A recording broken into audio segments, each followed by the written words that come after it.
नमस्कार दोस्तों, स्वागत है आपका अपने YouTube चैनल पर। तो चलिए शुरू करते हैं। अध्याय एक, प्रारंभिक कथन। क्या, कब, कहाँ और कैसे। रसीदा का सवाल। रसीदा बैठी अखबार पढ़ रही थी। अचानक उसकी निगाह एक सुर्खी पर पड़ी। 100 साल पहले। वह सोचने लगी कि यह कोई कैसे जान सकता है कि इतने वर्ष पहले क्या हुआ था। कैसे पता लगाएं। कल क्या हुआ यह जानने के लिए तुम रेडियो सुन सकते हो, टेलीविज़न देख सकते हो, अखबार पढ़ सकते हो। बहुत पहले साल क्या हुआ था यह जानने के लिए किसी ऐसे व्यक्ति से बात कर सकते हो जिसे उस समय की स्मृति हो। लेकिन बहुत पहले क्या हुआ यह कैसे जाना जा सकता है। अतीत के बारे में हम क्या जान सकते हैं। अतीत के बारे में हम बहुत कुछ जान सकते हैं, जैसे लोग क्या खाते थे, कैसे कपड़े पहनते थे, किस तरह के घरों में रहते थे। हम आखेर शिकारियों, पशुपालकों, कृषकों, शासकों, व्यापारियों, पुरोहितों, शिल्पकारों, कलाकारों, संगीतकारों, वैज्ञानिकों के जीवन के बारे में जानकारियाँ हासिल कर सकते हैं। लोग कहाँ रहते थे। मानचित्र एक, पृष्ठ 2, नर्मदा नदी का पता लगाओ। कई लाख वर्ष पहले से लोग इस नदी के तट पर रहा करते थे। यहाँ रहने वाले आरंभिक लोगों में से कुछ कुशल संग्राहक थे जो आसपास की जंगलों की विशाल संपदा से परिचित थे। अपने भोजन के लिए वे जड़ों, फलों तथा जंगल के अन्य उत्पादकों से का यहीं से संग्रह किया करते थे। वे जानवरों का आखिर शिकार भी किया करते थे। अब तुम उत्तर पश्चिम सुलेमान और किरधर पहाड़ियों का पता लगाओ। यहाँ लगभग 8000 वर्ष पूर्व स्त्री पुरुष ने सबसे पहले गेहूं, जौ जैसी फसलों को उगाना आरंभ किया। उन्होंने भेड़, बकरी, गाय, बैल जैसे पशुओं को पालतू बनाना शुरू किया। उत्तर पूर्व में गारो तथा मध्य में विंध्य पहाड़ियों का पता लगाओ। ऐसे क्षेत्र जहाँ कृषि का विकास हुआ, जहाँ सबसे पहले चावल उपजाया गया, वह स्थान विंध्य के उत्तर में स्थित है। मानचित्र एक, उपमहाद्वीप का प्राकृतिक मानचित्र।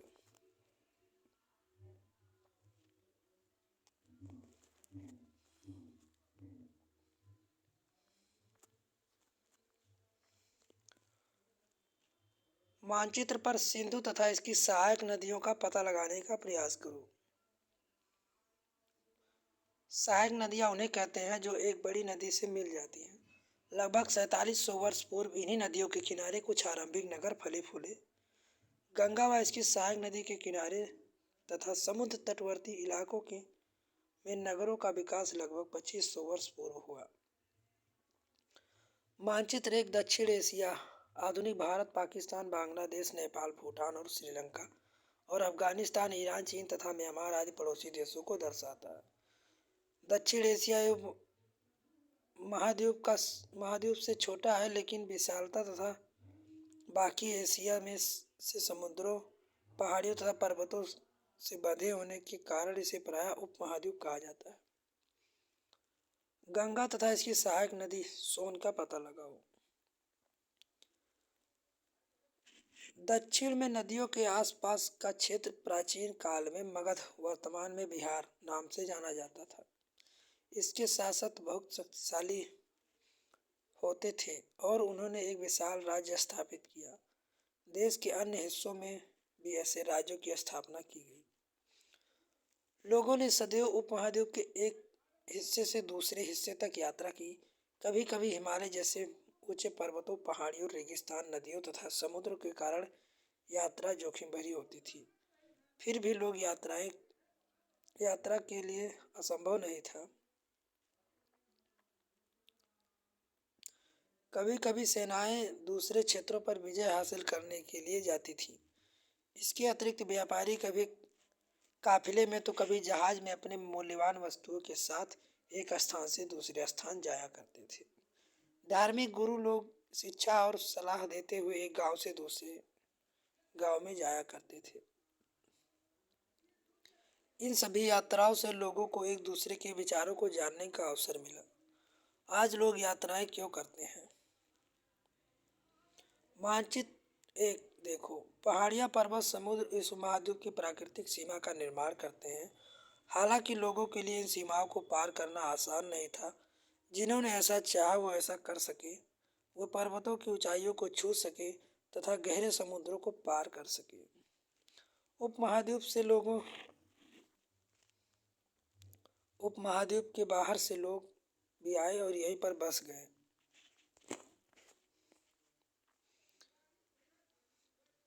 इस आवागमन ने हमारी संस्कृत परंपराओं को समृद्ध किया। कई सौ वर्षों से लोग पत्थर को तराशने, संगीत रचने, यहाँ तक कि भोजन बनाने के नए तरीकों के बारे में एक दूसरे के विचारों को अपनाते रहे। देश का नाम, अपने देश के लिए प्रायः इंडिया तथा भारत जैसे नामों का प्रयोग करते हैं। इंडिया शब्द इंडस से निकला है, जिसे संस्कृत में सिंधु कहा जाता है। एटलस में ईरान और यूनान का पता लगाओ। 2500 वर्ष पूर्व उत्तर पश्चिम की ओर से आने वाले ईरानियों और यूनानियों ने सिंधु को हिंदोत्सव अथवा इंडोस और इस नदी के पूर्व में स्थित भूमि प्रदेश को इंडिया कहा। भारत नाम का प्रयोग उत्तर पश्चिम में रहने वाले लोगों के एक समूह के लिए किया जाता था। इस समूह का उल्लेख संस्कृत में आरंभिक लगभग 3500 वर्ष पुरानी कृति ऋग्वेद में मिलता है। बाद में इसका प्रयोग देश के लिए होने लगा। अतीत के बारे में हम कैसे जान सकते हैं? अतीत के बारे में हम कई प्रकार से जानकारियाँ ले सकते हैं। अतीत में लिखी गई पुस्तकों को ढूंढना और पढ़ना। ये पुस्तक हाथ से लिखी होने के कारण पांडुलिपि कही जाती हैं। अंग्रेजी में पांडुलिपि के लिए प्रयुक्त होने वाले मैन्युस्क्रिप्ट शब्द लैटिन शब्द मेन्यू, जिसका अर्थ है हाथ से लिखना। ये पांडुलिपियां प्रायः ताड़ पत्रों तथा हिमालय क्षेत्र में उगने वाले भुर्ज नामक पेड़ की छाल से विशेष तरीके से तैयार भोजपत्र पर लिखी जाती हैं। ताड़ पत्रों से बनी पांडुलिपि एक पृष्ठ। यह लगभग 1000 वर्ष पूर्व लिखी गई थी। किताब बनाने के लिए ताड़ के पत्रों को काट कर उन्हें हिस्सों को अलग कर एक साथ बांध दिया जाता था। भुज पेड़ की छाल से बनी ऐसी ही पांडुलिपि तुम यहाँ देख सकते हो।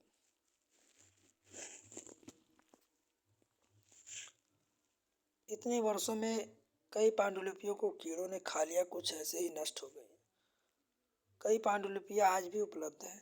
ये प्रायः पांडुलिपियाँ मंदिर विहारों में प्राप्त होती हैं। इन पुस्तकों में धार्मिक मान्यताओं व व्यवहारों, राजाओं के जीवन, औषधियों तथा विज्ञान आदि सभी प्रकार के विषयों में चर्चा मिलती है। इसके अतिरिक्त हमारे यहाँ महाकाव्य, कविताएं, नाटक भी हैं।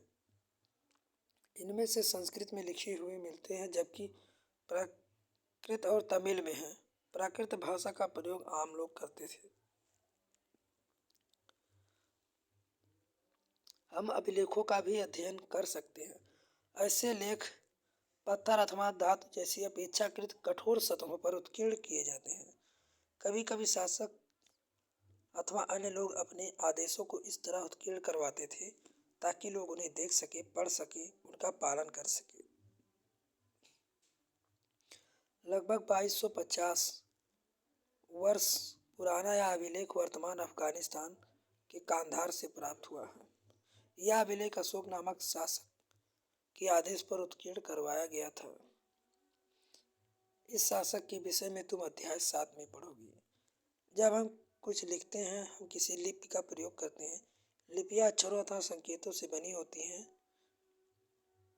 जब हम कुछ बोलते हैं तब एक भाषा का प्रयोग करते हैं।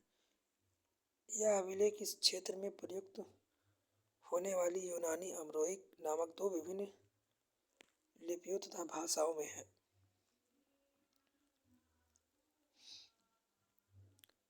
क्या तुम बता सकती हो कठोर सतह पर लेख लिखवाने के क्या लाभ थे? ऐसा करवाने में क्या क्या कठिनाइयाँ आती थी? इसके अतिरिक्त अन्य वस्तुएं अतीत में बनी और प्रयोग में लाई जाती थी। वस्तुओं का अध्ययन करने वाले व्यक्ति पुरातत्व कहा जाता था। पुरातत्व पत्थर और ईंट से बनी इमारतों के अवशेषों, चित्र, मूर्तियों का अध्ययन करते थे, वह औजारों, हथियारों, बर्तन, आभूषण, तथा सिक्कों की प्रति के लिए छानबीन खुदाई भी करते थे। इसमें से वस्तुएं पत्थर की, पक्की मिट्टी तथा कुछ धातु की बनी हो सकती हैं। ऐसे तत्व कठोर तथा जल्दी न नष्ट होने वाले होते हैं। बाय एक प्राचीन नगर से प्राप्त पात्रों का प्रयोग 4700 वर्ष पूर्व होता था। दाएं एक पुराना चांदी का सिक्का। सिक्कों का प्रयोग लगभग 2500 वर्ष पूर्व होता था। हमारे द्वारा आज प्रयोग में आने वाले सिक्कों से यह सिक्का कैसे भिन्न है? पुरातत्व जानवरों, चिड़ियों, मछलियों की हड्डियां ढूंढते हैं। इससे यह जानने में मदद मिलती है कि अतीत के लोग क्या खाते थे। वनस्पतियों के अवशेष बहुत मुश्किल से बच पाते थे। यदि अन्न के दाने अथवा लकड़ी के टुकड़े जले होते थे तो वे जले हुए रूप में बचे रहते थे। क्या पुरातत्व बधुओं कपड़ों के अवशेष मिले होंगे? पांडुलिपि अभिलेख तथा पुरातत्व से ज्ञात जानकारियों के लिए इतिहासकार प्रायः स्रोत शब्द का प्रयोग करते हैं। स्रोत से प्राप्त होते ही अतीत के बारे में पढ़ना बहुत रोचक हो जाता है, क्योंकि इन स्रोतों की सहायता से हम धीरे धीरे अतीत का पुनर्निर्माण करते हैं। हम इतिहासकार तथा पुरातत्व उन जासूसों की तरह हैं जो इन सभी स्रोतों का प्रयोग सुराग के रूप में अतीत को जानने का प्रयास करते हैं।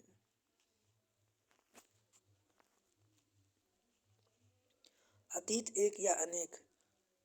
क्या तुमने इस पुस्तक के शीर्ष हमारे अतीत पर ध्यान दिया? यह अतीत शब्द का प्रयोग बहुवचन के रूप में किया गया है। ऐसा इस तथ्य को ध्यान दिलाने के लिए किया गया है कि अलग अलग समूहों के लिए अलग अलग अतीत, अलग अलग मायने हैं। पशुपालकों अथवा कृषकों का जीवन राजाओं तथा रानियों के जीवन, व्यापारियों का शिल्पकारों के जीवन से बहुत भिन्न था। जैसा कि हम आज भी देखते हैं, उस समय के देश अलग अलग हिस्सों में लोग अलग अलग व्यवहार और रीति रिवाज का पालन करते थे। उदाहरण के लिए आज अंडमान और अधिकांश लोग अपना भोजन मछलियाँ पकड़कर, शिकार करके तथा फल फूल संग्रह द्वारा प्राप्त करते हैं। इसके विपरीत शहरों में रहने वाले खाद्य आपूर्ति के लिए व्यक्तियों पर निर्भर होते हैं। इस तरह के भेद अतीत में विद्यमान थे।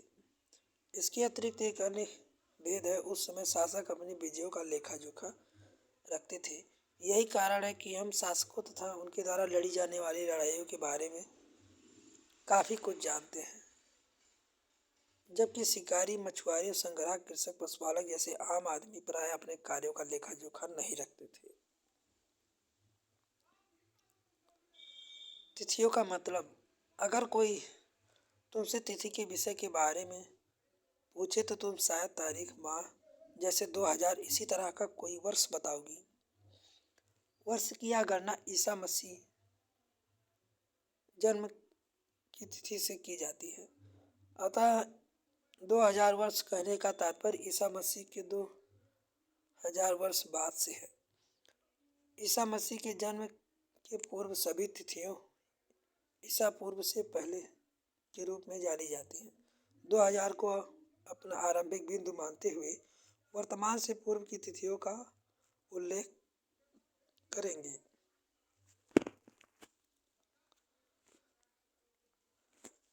इतिहास और तिथियां।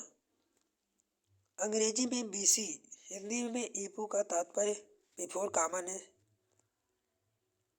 एरा ईसा पूर्व होता है। कभी कभी तुम तिथियों से पहले ईडी, हिंदी में ई लिखा पाते हो। यह एनोडर्मी नामक 2 लैटिन शब्दों से बना है तथा इसका तात्पर्य ईसा मसीह के जन्म से के वर्ष से है। हम इन शब्दों का प्रयोग इसलिए करते हैं क्योंकि विश्व के अधिकांश देशों में अब कैलेंडर का उपयोग सामान्य हो गया है। भारत में तिथियों के इस रूप का प्रयोग लगभग 200 वर्ष पूर्व प्रारंभ हुआ। कल्पना करो, तुम्हें एक पुरातात्विक साक्षात्कार लेना है। तुम उन 5 प्रश्नों की एक सूची तैयार करो जिन्हें तुम पुरातत्वविद से पूछना चाहोगी। उपयोगी शब्द, पांडुलिपि, अभिलेख, स्रोत आदि। आओ याद करें। निम्न का सुमेल करो। नर्मदा घाटी, मगध, गारो पहाड़ियाँ, सिंधु तथा इसकी सहायक नदियाँ, गंगा घाटी। पहला बड़ा राज्य, आखेट तथा खाद्य संग्रह, लगभग 2500 वर्ष पूर्व के नगर, आरंभिक कृषि, प्रथम नगर। इसका मिलान आप करें। पांडुलिपियों तथा अभिलेखों में एक प्रमुख अंतर बताओ। आओ चर्चा करें। रसीदा के प्रश्नों को फिर से पढ़ो, उसके उत्तर क्या हो सकते हैं। पुरातत्व द्वारा पाई जाने वाली सभी वस्तुओं की एक सूची बनाओ। इसमें से कौन सी वस्तुएं पत्थर की बनी हो सकती हैं।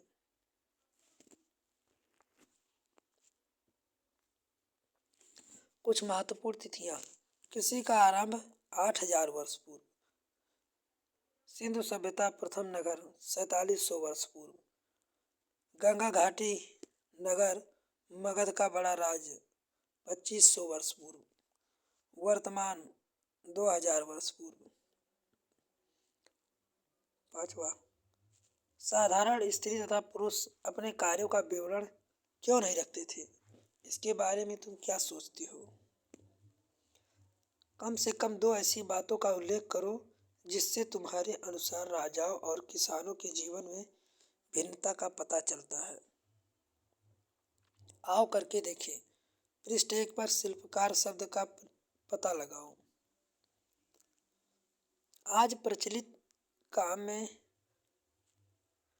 कम से कम 5 विभिन्न शिल्पों की सूची बनाओ। क्या ये शिल्पकार स्त्री तथा पुरुष दोनों होते हैं। अतीत में पुस्तकें किन किन विषयों पर लिखी गई थी। तुम इसमें से किन पुस्तकों को पढ़ना पसंद करोगी।